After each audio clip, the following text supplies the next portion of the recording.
All of our concrete panels are now set. Right now they are going around and putting in a ledge for our floor to set on.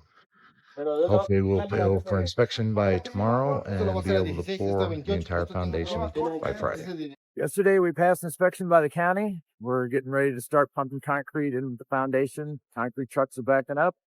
You see the concrete pump truck behind me, and I'll get you some videos of us actually starting to place the concrete. The concrete trucks have backed up to the pump truck. You see how long the extension arm is on that pump truck. The actual operator is out here on the joystick, and that's how they guide the pump to the crews that are doing the concrete. And they're starting to pump concrete into our forms. It's going to be a long day. There's 300 yards of concrete with this entire foundation. I'm going to move down a little bit so you can kind of see the entire foundation. So this will take most of the day to get the 300 yards poured. That's about 30 trucks of concrete.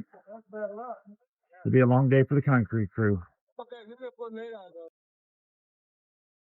Give me a little bit better view. Climbed up on a tall mound of dirt. You can see how the concrete truck's back in the pump truck, up to the concrete all the way down to the crew as they start to fill the walls.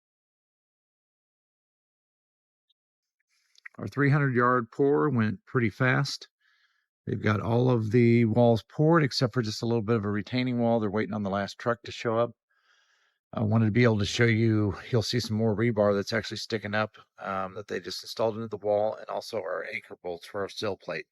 So you'll see the anchor bolts are there so we can fasten down the sill plate when we frame the walls. And this rebar that's sticking up will actually get folded down after they take off the panels, and that will be tied into our floor for our basement slab.